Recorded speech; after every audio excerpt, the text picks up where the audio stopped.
વડોદરાના શિનોર તાલુકાના સાદરી ગામે સોશિયલ મીડિયામાં વિવાદિત પોસ્ટ વાયરલ થતા શિનોર પોલીસ દોડતી થઈ ગઈ છે. અયોધ્યા રામ મંદિરને લઈને સાદલી ગામના અમુક અસામાજિક તત્વોએ સોશિયલ મીડિયા એકાઉન્ટ ઉપર વિવાદિત અને ભડકાઉ પોસ્ટ કરી છે. ત્યારે શાંતિ ન ડહોળાય તે માટે પોલીસ એલર્ટ મોડ પર આવી ગઈ છે. શું છે સમગ્ર મામલો જાણીશું આપણે આ વિડીયોમાં. નમસ્કાર, આપની સાથે હું છું કરણ. વડોદરાના સાદલી ગામના કેટલાક અસામાજિક તત્વો દ્વારા ઇન્સ્ટાગ્રામ પર અયોધ્યા રામ મંદિરને લઈને વિવાદિત સ્ટોરી મૂકવામાં આવી છે. હજુ વડોદરાના પાદરાના ભોજ ગામે શ્રીરામની શોભાયાત્રામાં પથ્થરમારો થવાની ઘટના તાજી જ છે. ત્યાં હવે સાદલી ગામના અયોધ્યા રામ મંદિરને લઈને જ વિવાદિત પોસ્ટ મુકાઈ છે. આ પોસ્ટમાં વિધર્મીઓ દ્વારા એવા શબ્દોનો ઉપયોગ કરવામાં આવ્યો છે જે અમે આ માધ્યમ દ્વારા બોલી પણ નથી શકતા.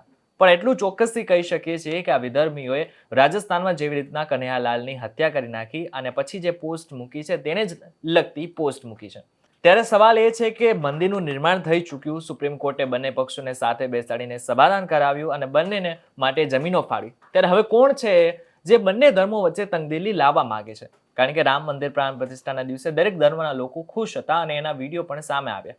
ત્યારે એવા અમુક લોકો છે જેમને શાંતિ ગમતી નથી ને તેઓ શાંતિ ડહોળવાના પ્રયાસો કરી રહ્યા છે. ત્યારે હવે વિવાદિત પોસ્ટને લઈને માહોલ ન બગડે તે માટે શિનોર પોલીસ એલર્ટ બની છે. પોલીસે સાયબર ક્રાઇમની મદદથી લઈ ઇન્સ્ટાગ્રામ પર કરાયેલા વિવાદિત પોસ્ટને લઈને 6 શખ્સોની ધરપકડ પણ કરી છે. મહત્વનું છે કે 22 જાન્યુઆરીએ વડોદરામાં પાદરાના ભોજ ગામે ભગવાન શ્રીરામની શોભાયાત્રામાં પથ્થરમારો થયો હતો. પથ્થરમારામાં 10 મહિલાઓ પણ ઇજાગ્રસ્ત થઈ હતી. ઘટનાને પગલે સમગ્ર વિસ્તારમાં પોલીસ કડકી દેવાઈ. પોલીસ દ્વારા બંને જૂથને સમજાવવાનો પ્રયાસ કરવામાં આવ્યો. આ ઘટનામાં પોલીસે 13 લોકોની ધરપકડ પણ કરી છે. ત્યારે હવે સોશિયલ મીડિયામાં થઈ આ પોસ્ટને કારણે હજી પણ નવા ખુલાસો થાય તેવી શક્યતાઓ છે.